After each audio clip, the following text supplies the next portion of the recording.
I have two businesses back home and they were doing okay, but one in particular was just doing really badly because sales weren't as high as they should have been, employees were stealing, management were just really not managing the books properly. Before hearing about the oil event, I was sitting a couple of exams, but I was afraid because I had put my head in elsewhere. I wasn't focused on my exams, I wasn't focused on anything, I was focused on other things. This led me to slip my grades a lot. When I knew that I had the opportunity to go back home, I took the opportunity to take the bottle of oil with me. As I received my free bottle of oil, I remember anointing my pens and my hands and the exam papers, and I said, I want to get the best grades which I could get. And what I did was I anointed every area of the business, and when I was back home, I kept on praying, determining what I wanted to turn around.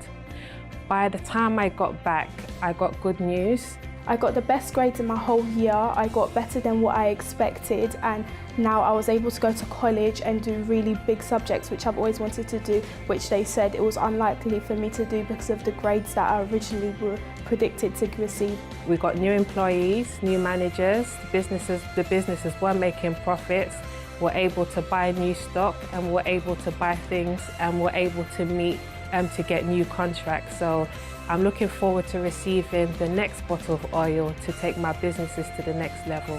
So I'm really excited to receive another bottle of oil and see what else I can use it for and see greater results.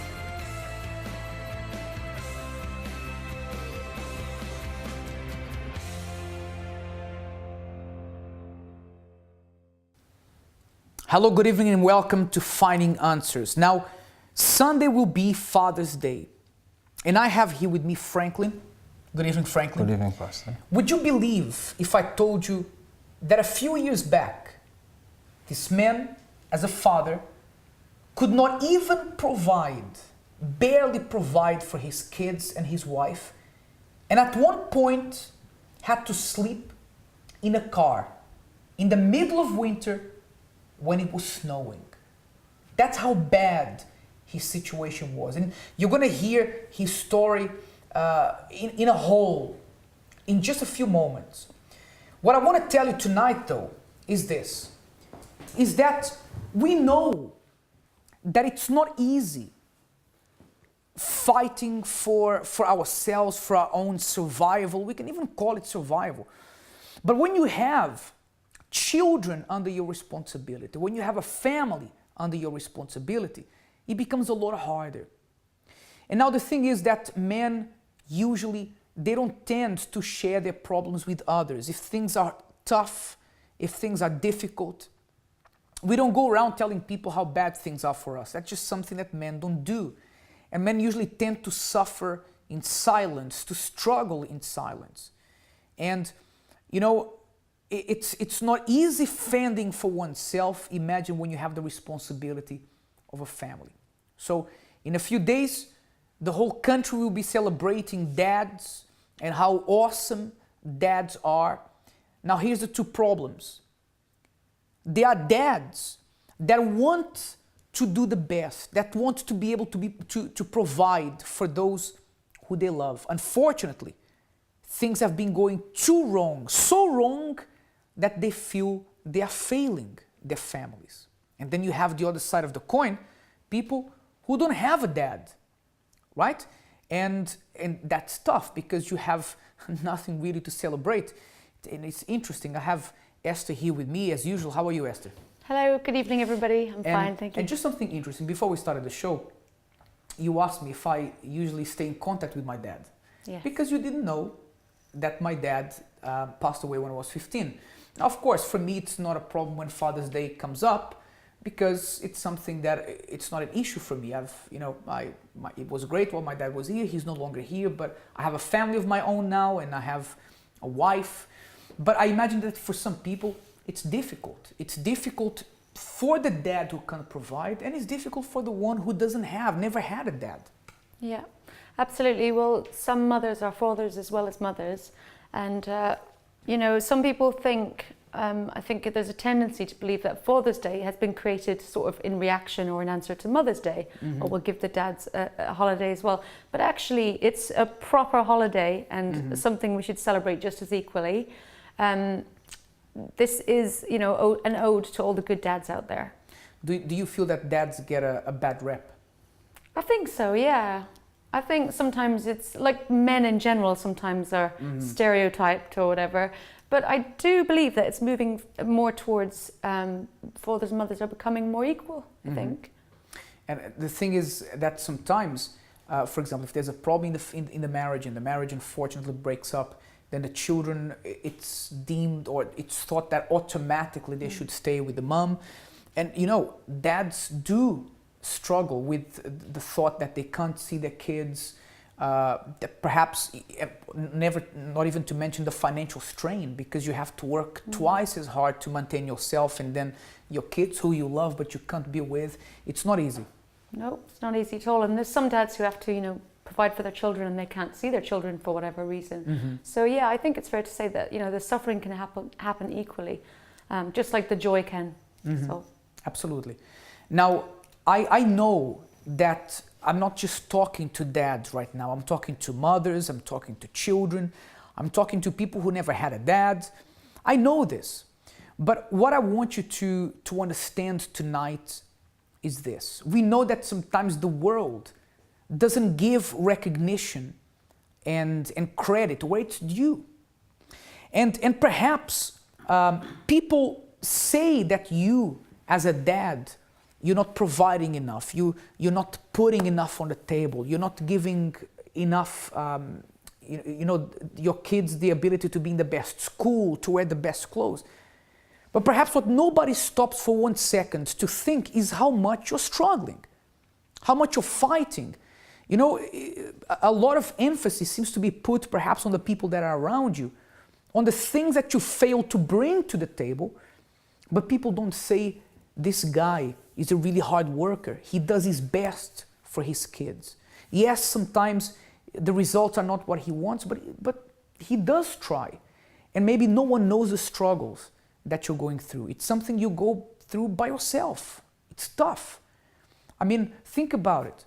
Imagine Franklin's story. He was in a car at one point, having to sleep in a car with his wife. I don't know, were your children there with you as well? Yes, Franklin? two sons. Two sons. Yes. So with his wife and two sons, a family sleeping in a car, snowing outside.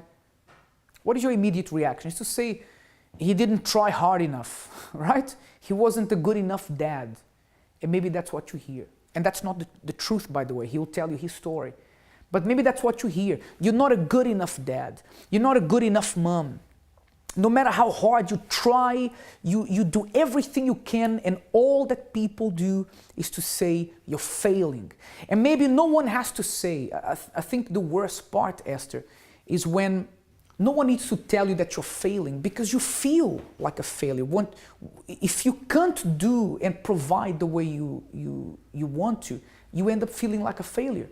Yeah, it must be really hard for a lot of dads. I mean, if you think about it practically, there's so much to put on, there's food to put on the table, there's an education for your kids, also to provide and help the mother as well, you know, your wife or your partner.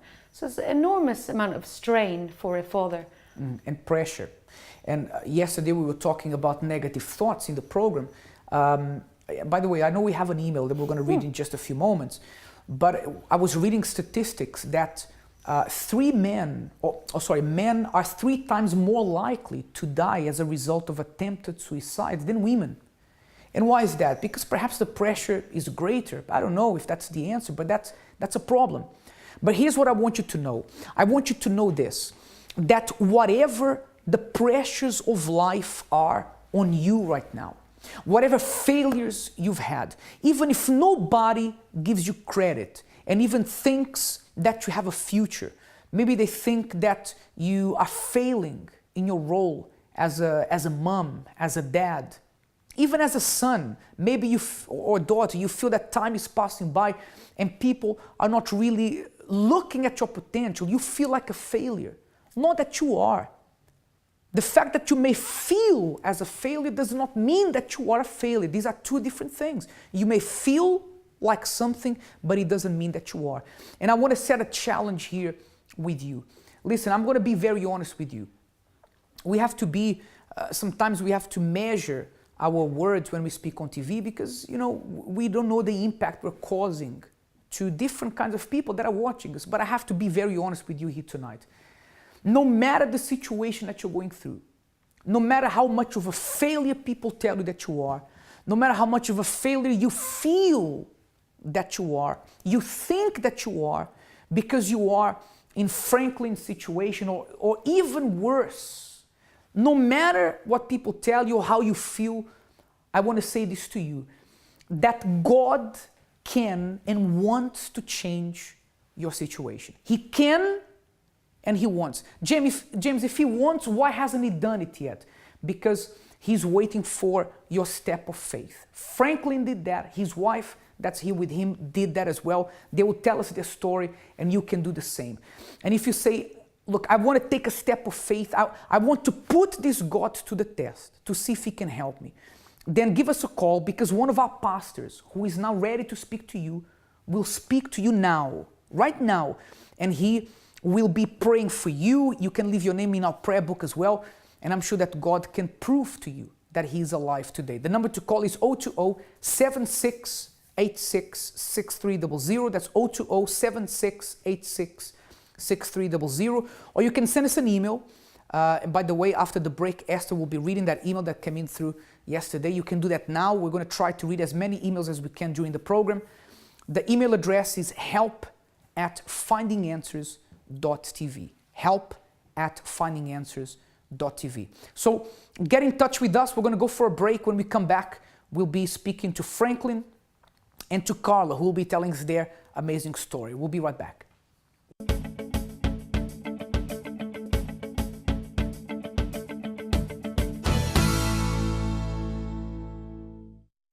For thousands of years, olive oil has been used for anointing as an act of faith. When you use the blessed anointing oil, it's like turning on a beacon of light and sending out an SOS signal for divine intervention to resolve issues that you otherwise couldn't solve on your own. It's a sign to God that you require special attention in a time of need. Join us on 3 special days where you'll not only receive your very own set of 3 anointing oils in a box set free of charge, but you will learn how you can use them for inner healing, protection, and direction. For more information, visit uckg.org or give us a call on 020 7686 6000. They say that home is where the heart is, a place that should be filled with joy, security, happiness, and memories. However, sometimes our own blood is the cause of most of our pain.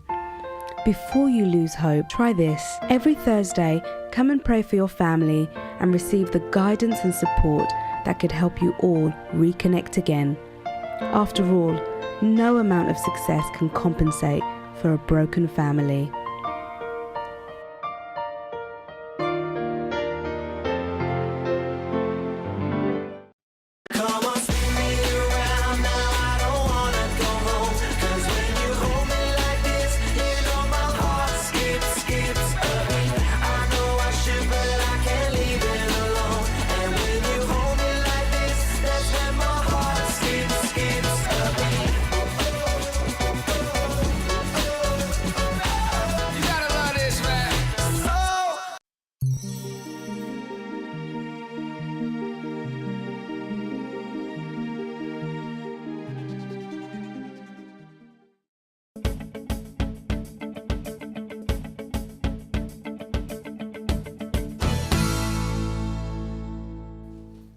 Welcome back. I want to try to get through as many emails as we can during the program. So let's go for the first one, which came in still, well, after yesterday's program, but still on yesterday's topic. Do you want to read it, please? Yeah, absolutely. They haven't said their name, but we've got their email address so we can get in touch.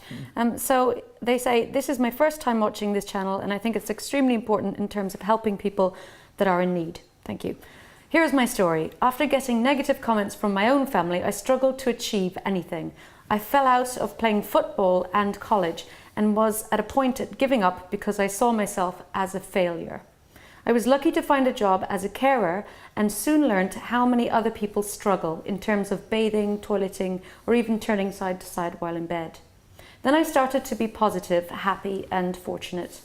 I felt fortunate to be who I am and accept myself for who I am, from a point of emptiness to a point of proudness and positive thinking.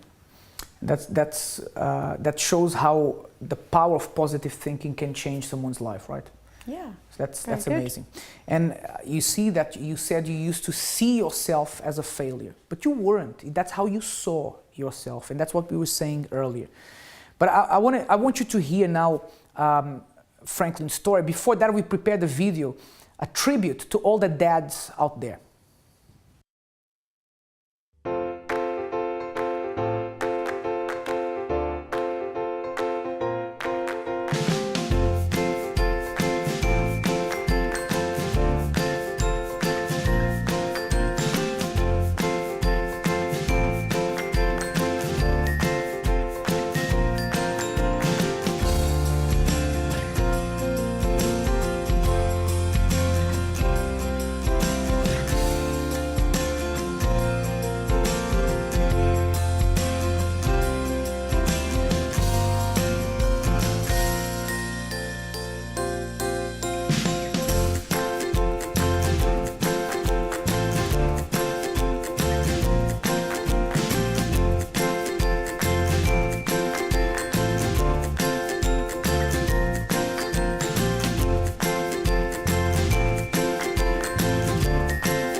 So let's go and talk to Franklin and Carla. Guys, thank you so much for being on the program. Mm-hmm. Now, before we start from the beginning, going straight to that night where you had to sleep in a car with your family. Yes. It was snowing. I mean, it was winter. Winter. End of December. How did you feel at that time, knowing that your family were there, they depended on you? You feel as if you're worthless sometimes, because as a dad, you're supposed to provide for your children. Mm-hmm. It's a duty. So when you're not able to do it, you feel really down. And if it wasn't like for my wife to encourage me, I wouldn't have pulled through it. Mm-hmm. And am I right in thinking that that car wasn't even yours? It wasn't. It was a friend's car. That's because we had to move our stuff out because we couldn't afford the rent. But the thing was, it was in the Christmas season, so we didn't spend much time in the car. What we did was we went and visited friends, right? Because it was Christmas, but they didn't know what was happening, that we were homeless. So we'd stop a couple of days at another friend's house, spend some days with them, and move to another until we got somewhere. So right. But you said you felt worthless, but your wife never told you that you were worthless. No, she did not. So why did you feel like that? Because I know I wasn't doing what I was supposed to do. Not because you didn't want to, but I could not. You couldn't. Right. And that's why you felt worthless. Yes. I felt powerless to help them. Especially when they wanted like food. I couldn't get the right food for them. And, tell me something, where did the problems begin? How did you find yourself in that situation? It's because of the immigration problem I had. I wanted to work, but I couldn't. I couldn't do the job that I wanted to do. And so money was short, so we couldn't afford rent and the basics. So it just escalates, when you don't have any job. It's very expensive living here. So if you don't have a proper job, your debts climb and you get, you can't afford to live normally. Right. I mean, in the day-to-day life that you had at that point, how was it trying to send your kids to school and managing on the little that you were getting as you were trying to get by? How difficult was it for you? It was very difficult.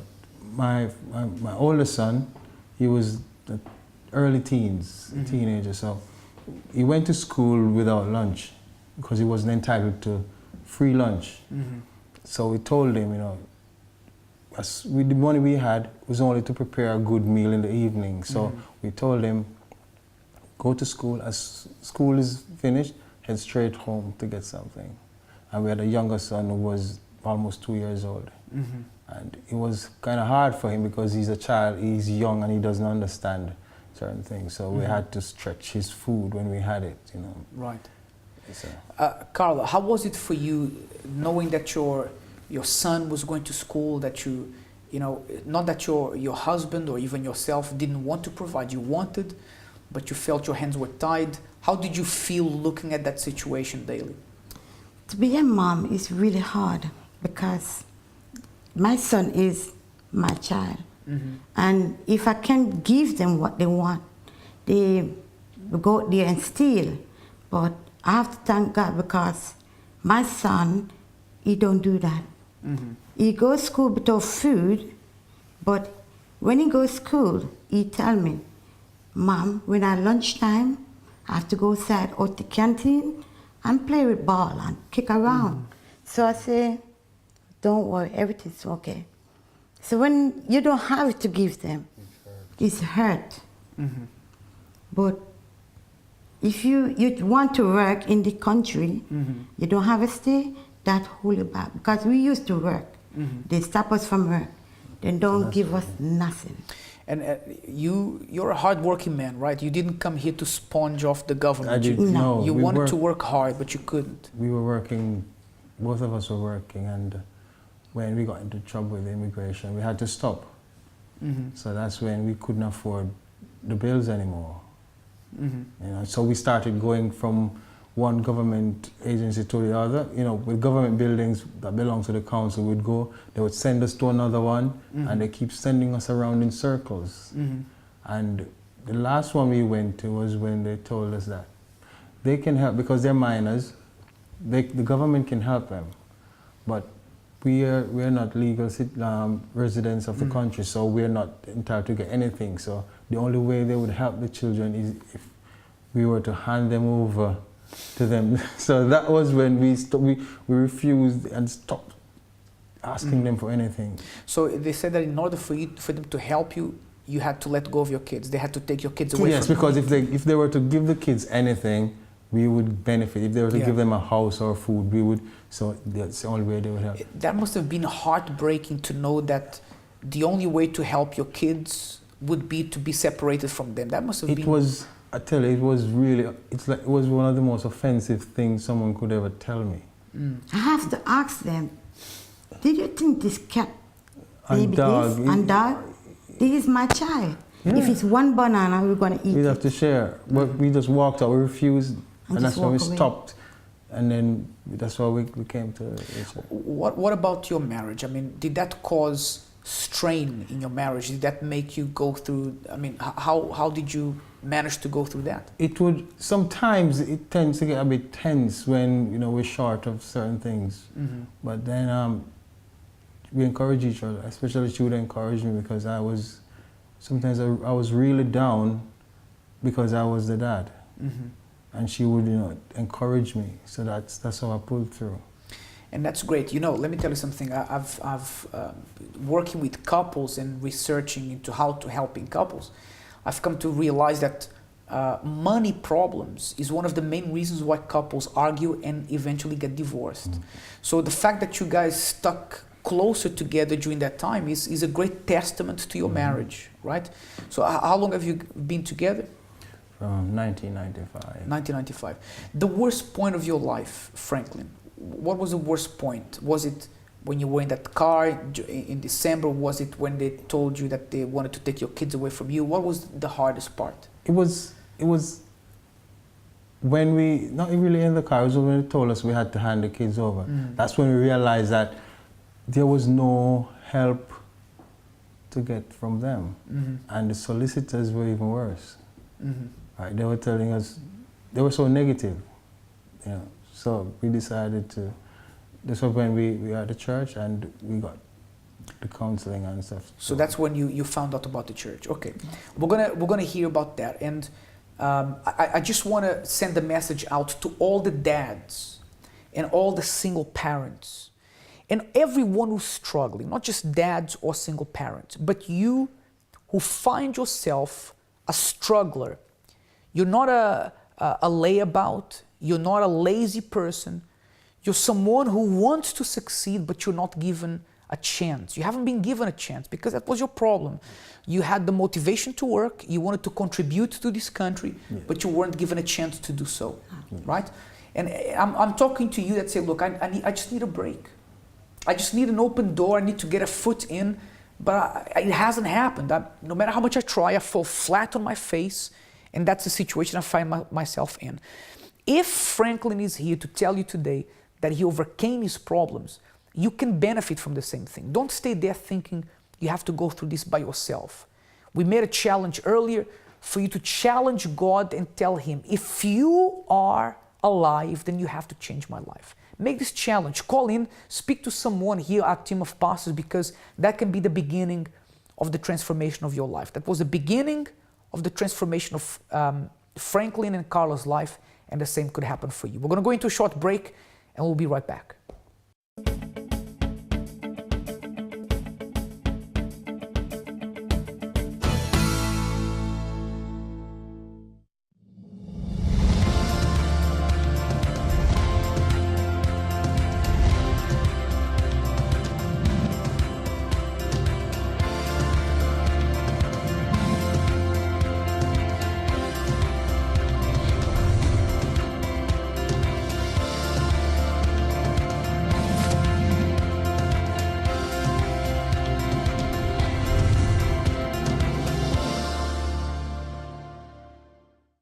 In life, there are problems that just hit you with a blow. Everything crumbles away and the heartache never seems to disappear.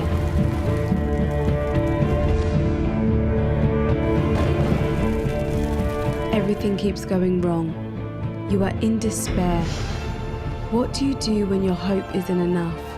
When your single prayer seems to return unanswered and the persistent problem is still there?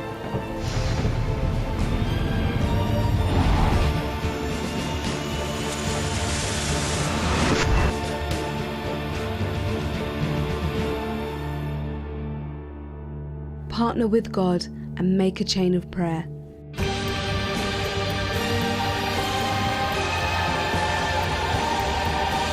A Chain of Prayer is a weekly series of uninterrupted prayer and action to tackle the most stubborn of problems. Make the chain of prayer and turn things around once and for all. Don't give up. Make a chain of prayer. It works.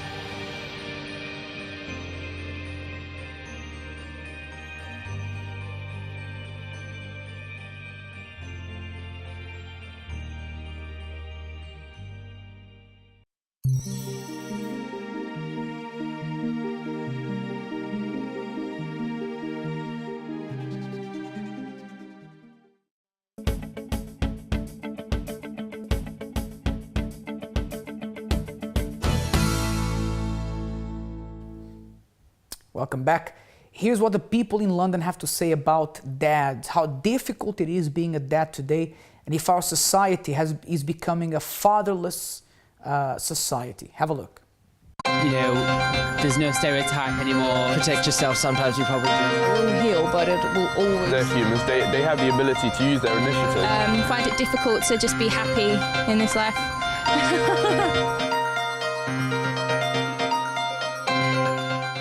Up and coming Sunday is Father's Day. So we're on the streets of London speaking to people about nothing else but fathers.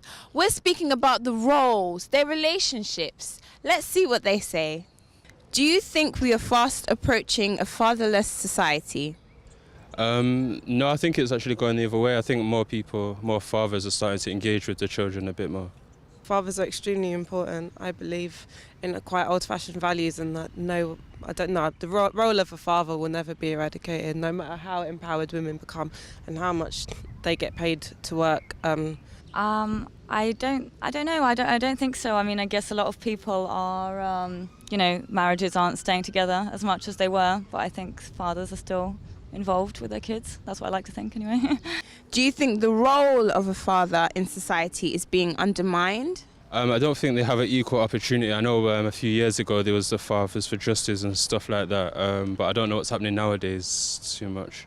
I guess maybe because more rights are usually given to mothers, and they have that whole group, Fathers for Justice, who feel like their rights aren't being heard. So maybe, but I don't know. I mean, it's hard to say from my perspective because I've grown up with my father being around, so may not be in the best position to judge. If small thing, if a woman has a baby, she gets a house, she gets, income, she gets sort of looked after, and the father seems to be forgotten about that. It's like the rights have sort of been more shifted to be against the father. Like the males are losing their masculinity in a relationship due to certain rules and regulations, but it's still penultimately it's up to the male, isn't it? Like you can be a father if you want to, but it's hard. Do we celebrate fathers the way that we celebrate mothers, or is it really different? It's not different, but it is a bit different. The mother is a bit more softer than the dad, but it's different. It's the same. No, all of them is same for me.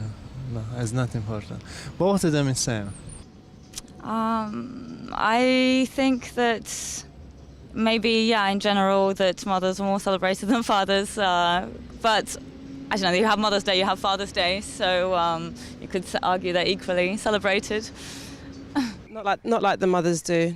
It's quite sad actually. Because if I think about how I've been with my own father, I suppose I've given my mum so much and my dad not so much, but it might be his pride he didn't want to take from his daughter, whereas my mum was happy to accept. I don't know. Personally, I can't answer that one, but from what I see from friends and family, I believe so, yeah. I think Mother's Day is more commercialised and more people focus more on Mother's Day than they do Father's Day. Because I didn't know it was Father's Day this weekend until I went to work and I'm like, it's Father's Day. It's like, I've got to get my dad something. But with Mother's Day, it's like a whole month of you've got to go overtime and all that kind of stuff for Mother's Day coming up. So, how is your relationship with your father? Lovely. We never argued, never. Yeah, my dad's too soft. I'm the youngest at home. Calls me every day. I call him every day. We talk on Skype. He does. We do love each other. He's my dad. Yeah, I really want to be a dad, just like my dad. It's pretty good. Yeah, I don't live in this country. I live in Thailand, so I only come back once a year. But I see him when I'm back, and it's nice. I was never actually around my father. He died when he was young. But I do believe it's important to have a father figure around you, just someone to look up to and someone who can give you the things to help you through life. It's good. It's good. He's from Africa, so they don't really focus on Father's Day and that. So that's the reason why I didn't know, which my mum's British, and she was like, "Oh, Mother's Day," but now I know it is. I've got him a present and everything. So. Yeah, I'm a father, and no, I haven't seen my father. So do you think that is a big effect? Does that make you want to have a different relationship with your child? Well,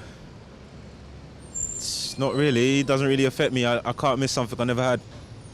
So, yeah, I'd just rather just be a father to my son, which is hard at the present time due to the rules and regulations. Hence why I said that. So what are you getting your dad for Father's Day this Sunday? I haven't decided yet, actually. He smokes a pipe, so I might get him a new pipe, or I don't know, some slippers or something. I always send him something before, Father Day, my sister, to give it to him, like perfume, shirt, something to make him happy, I've got him a fragrance in my bag, and I've got him a chain saying Dad on it, so. I think some flower, and I'm gonna take him to, we can go holiday. Yeah, I'm gonna surprise him in a nice place. With some flower and some drink, something like that. Yeah. Someone said at the beginning of that video that they don't think that the relationship between children and father today is any different than before, something like that. And I don't really agree with that, because you don't see families as united as they were before. I mean, I'm not that old, but I remember certainly a few years back, you did see more families together. Unfortunately, that seems to be the case. Now, Franklin, when you were down and out, when things were really bad, how did you find out about the church? How did you come to the church? A friend invited us to church. Right. And we came here. We came to the church, and the message we heard on that first night, you know, the pastor was saying, go and ask. You know, like when it comes to our immigration situation, what do you have to lose? It's a yes or a no. You know, so it taught us to be positive, you know, to be brave and use our faith. And perhaps not to be afraid. I don't know, were you afraid before of what could happen? Yes, because when we had to go and sign, and the first week everyone was saying, no, don't go. Even our solicitor was saying, well, if they don't deport you in the first week, second or third, they're going to do it. That's what he told us. So no one was telling us anything positive. It was when we came to the church and we found out, you know, we can use our faith and get what we want. Right. And not to be afraid. So that was the first time that you started to behave differently towards your problem? Yes. But was it, Carla, was it something that happened overnight? I mean, was it a process that you had to fight, you know, to try to get your papers, your stability in this country? How did it happen? No, it don't come easy just like that. Because the first time when I stepped my foot in the church, I was shy. I sit at the back. And I sit beside my husband, and when the pastor preached, I say, everything we're going through, that's what come out his mouth. And then he asked, who here for the first time? We put up our hand. And the person was talking, everything we were going through, that's what the pastor was talking. Yeah. I said to my husband, touching. I said, look, how do you know that? No, yes. How do you know that? Okay. And tell the truth, from that day, on Sunday, I don't give up because I want to know more. You were saying that you've been coming to the church for how long? From 2004. 2004, so 10 years. And you were saying earlier to me during the break that you haven't missed one Sunday since. No, because even when I break myself to come on Friday and Wednesday, those 3 days, I'm telling you, if I stop one day, I feel like You feel really bad. Yeah, and I go country, go with my family. I have to find a church there. If I can't find a church, I keep on go on and on. So wherever you go, you go there, use your faith there as well. Because that is a food for me. So what happened? You started to learn how to use your faith. What happened as a result of that? How did things change? So we were still signing on, but we started writing letters and doing our, you know, purposes of the church. And we participated in those, and we got stronger and stronger. Because some people that we know that were in the same situation, they would give up or they would be afraid if they weren't like, but we were coming to the church, so we had a different attitude towards it. Right. And it helped. So it was not just the prayer, it's like your whole mindset was changed. Right. Because we were very negative before. Did you get your documents, your stay? Yeah. Yes. And today, do you still live in a car that's not yours? No. We don't. So we got it. We got all our indefinite stay. The whole family got it as a group. How is life today, Franklin? Well, it's good. Because we're working together with my wife. We started our company doing catering and stuff. So we want to expand now and get, you know, a bit bigger. So you didn't take advantage of the documents and say, like, let's stay at home and get some benefits. You're fighting to build a dignified life. Want a business. A business, and you've done that. And how today, I mean, before you couldn't provide for your kids. How is it today? Well, we always have food now. We always have food in the house. Food don't run out of my house anymore. I even just cook and give people food. If I hear someone say they don't have food, I understand and I know because I go through it. Yes, she loves to I cook. go there and I give them, and then more, I get more again. The more you give, the more you get. You were saying that your wife loves to cook. I love to cook. That's why you have a catering company. She loves to cook. She loves. I like to cook and bake. Even back home, she would cook for the whole. Because where her mom lives is a big property where like 3 houses, so she would just cook and for everyone. Right. She likes to cook for a lot of people. Tell me something. I mean, before you went from being a dad who at one point could not provide properly for your family to now being able to provide and have a comfortable life. How, before you told us how you felt before, how do you feel now, knowing where you came from, where God took you from, and how your life is today? How do you feel today? I feel much better, especially that my children are in a better position than when I was their age.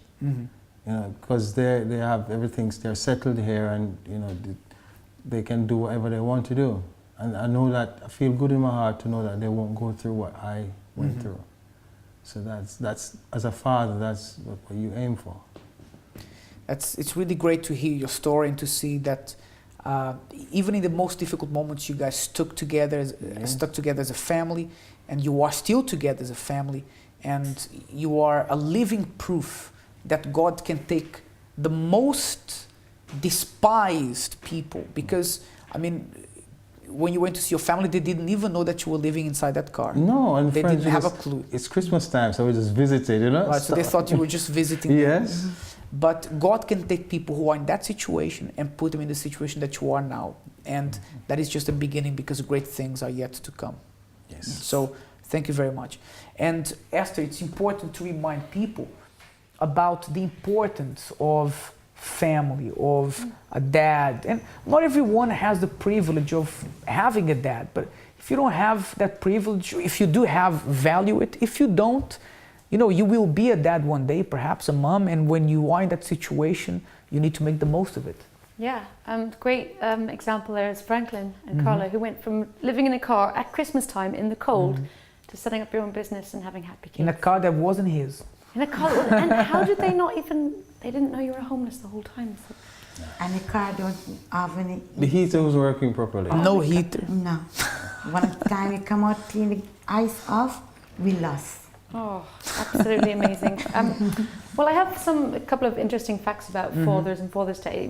You may or may not know at home. So 1 in 3 children live without a father or are brought up without a father. 87 million Father's Day cards are given each year, so that's quite good in the world. And the official flower of Father's Day is the rose. So it might be good to get your father a rose this Sunday. Now, you were asking us this before we started the program. Oh, do you know what the official flower of Father's Day is? I would never have guessed it's a rose. Anything else? A cactus? We had cactus, didn't we? Cactus, tulip. Carnation, tulip, whatever, but not rose. But anyway, there you have it. And not only that, listen, you have in your hands an opportunity to change your life. James, how? How do I do that? I know that maybe yourself, you don't know how, you don't have the power to do that. But that's the point where you make a challenge with God, where you say, either God changes my life, I call upon Him and He changes my life, or then God doesn't exist. If He exists, He has to show Himself. Certainly, if something is real, then you have to be able to see it. Not see it physically, but see the result of the existence of that very thing. Now, after the break, I will have Pastor Michael here with me. He'll be reading the mail of the day, and also we'll be preparing ourselves for the prayer. Don't go anywhere.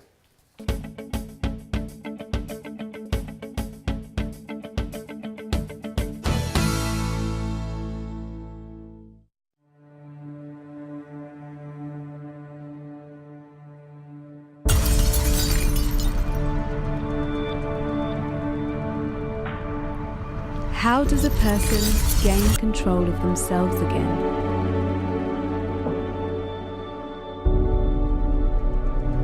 Let us help you.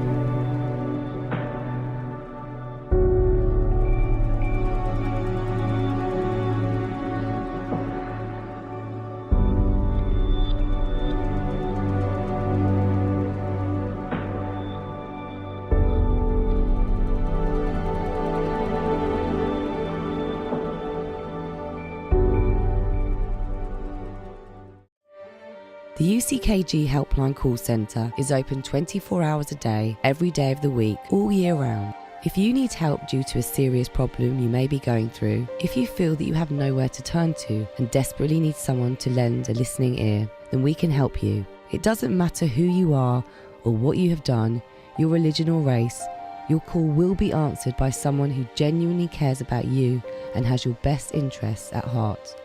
We also arrange home visits for the housebound and hospital visits for anyone in great need of kindly human contact. Whether it is simply information you want or desperately need someone to talk to, we're here for you on 0207 686 6000.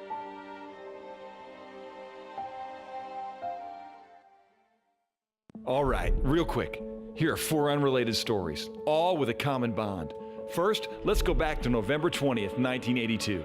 For the 85th time, Cal and Stanford are involved in a heated contest. After a wild game, Stanford, led by a young John Elway, takes the lead with just 4 seconds left. The Stanford fans and band are already celebrating, and why shouldn't they? The game is over. One final play begins as Stanford kicks short to Cal. A mad scramble ensues. Laterals follow near tackles, then a blind over-the-shoulder lateral. A mad race to the end zone. Down goes the Stanford trombonist as the touchdown is scored. The unthinkable happens and Cal wins. As it turns out, it wasn't over. How about this one? Meet the Lillies, Russell and Terry. It's 2001. Their 10-year marriage has been a constant source of frustration. A vicious cycle of selfishness, fighting, and isolation has left them both exhausted, angry, and done. Never mind the vows. Never mind the 2 young boys. This one is beyond hope. This marriage is over. Following their divorce, Russell becomes a follower of Christ, and Terry begins to notice the transformation taking place in Russell. Hardened hearts soften. The relationship begins to heal. Forgiveness is sought and granted. In 2007, they remarry. The one that became 2 is now 1 again. Then there's Raylene Kuferschmidt. It's January 2008. Ray suffers a cerebral hemorrhage. Declaring her brain dead, the doctors remove her breathing tubes. Knowing that it's over, the hospital releases Ray to her family so she can be taken home to die comfortably. Meanwhile, Ray's family plans her funeral. But someone forgot to tell Ray that it was over. At home, Ray suddenly wakes up. She's checked again by her doctors, who cannot believe that she's still alive, much less alert and healthy. Funeral plans have now turned into vacation plans for Ray and her family. Logically devoid of hope, legally divorced, literally dead. Everyone thought it was over. It's not the first time. Flashback almost 2,000 years. A man claiming to be the long-anticipated Messiah is unfairly accused. Offered up to the lying crowds by a Roman official, the supposed Savior is flogged, mocked, tortured, and beaten. He is nailed to a tree and crucified. He dies and is buried. Hopes that he is the Messiah fade away. It is finished. Friends scatter. Disciples hide. Evil celebrates. And for 3 days, it is over. But on the 3rd day, there's an empty grave. Evil has lost its victory. Death has lost its sting. Suddenly, miraculously, the only thing that is now over is hopelessness. 4 stories, 1 message. It's not over, even when it's over.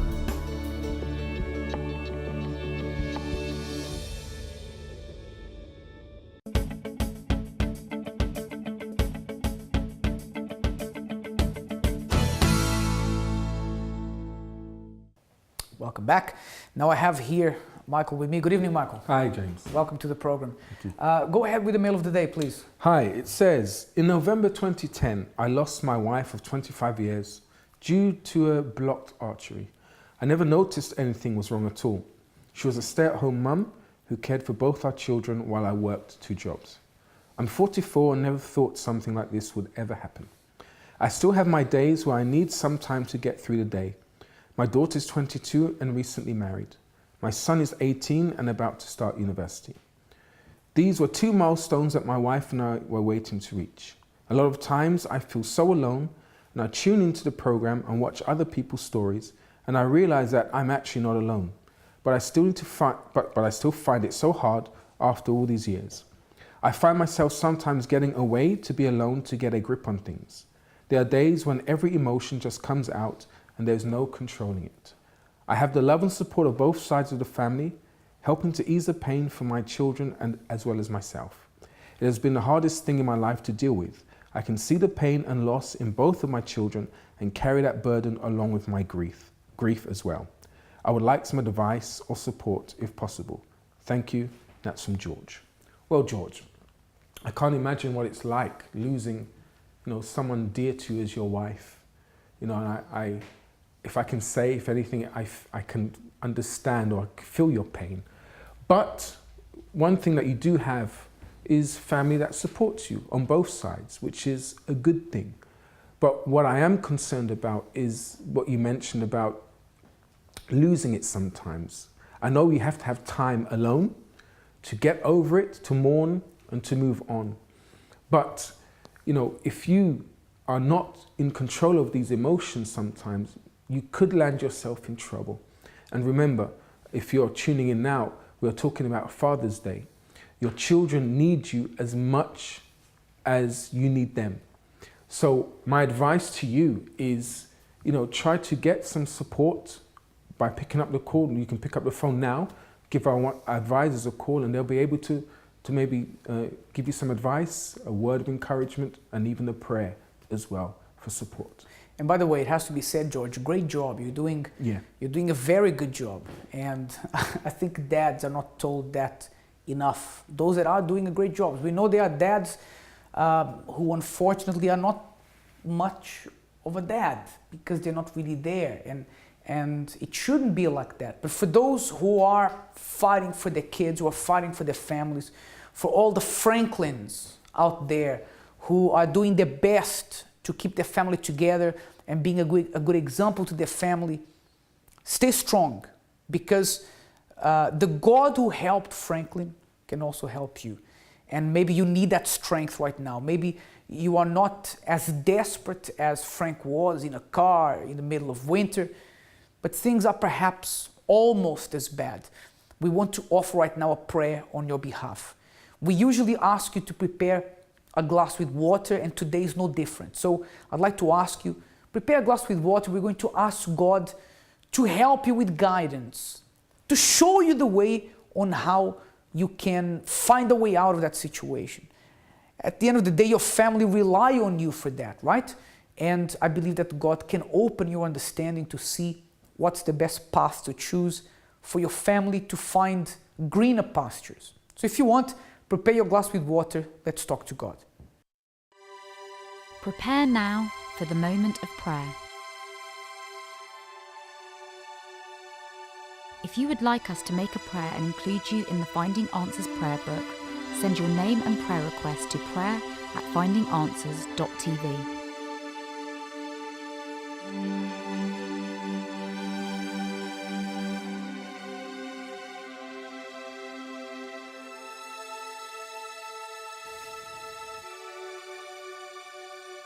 Lord and my Father, I know that we're not just talking to dads here tonight. We're talking to all those who have people relying on them and they may be struggling. Perhaps people who have their family members telling them that they understand they are doing their best. But sometimes people telling you you're doing okay is not enough, because you have your own standards. You have your own expectations. And maybe this person has failed to achieve their expectations, to achieve what they want. Perhaps it hasn't been easy for them, my Lord, because it seems like everything they try, it's like they're going against a brick wall. But I ask you, my Lord, that you can break down this brick wall, this resistance that has been there holding this person back, this person who's tried. No one can fault them for trying, but maybe they always come short. They always fall short of the success that they expect for their lives. And wherever this person is now watching me, praying with me, may your strength reach that living room, that kitchen, that office, wherever this person is, my God. That the weak will become strong. The poor will become rich. Those who didn't know what to do anymore, they will receive a new direction, my Lord. Your light, may your light shine in the darkest of places, in the darkest of homes, in the darkest moment of this person's life. May your light shine right there, right now. And that somehow, when this prayer will be over, this person will have a new lease of strength, a new lease of life, a new rejuvenated mind to go out and fight and decide that things can get better. So Lord, bless this water. May it be like your Spirit to lift up the fallen. And just like we get emails and calls of people telling us how tough things are, we will also be getting emails and calls from people who took part of this prayer and will be testifying of what you have done in their lives. This is our faith in the name of the Father, the Son, and of the Holy Spirit. And you who believe, you may drink of this water there where you are.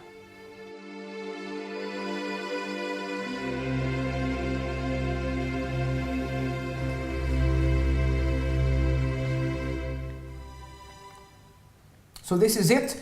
And for all those who are struggling out there, for all those who are going through a tough time, hang in there and learn to use your faith. Don't just hang in there. Just hanging in there is not enough, right? But learning to use your faith, that's what changes your life. It's been a pleasure to be with you.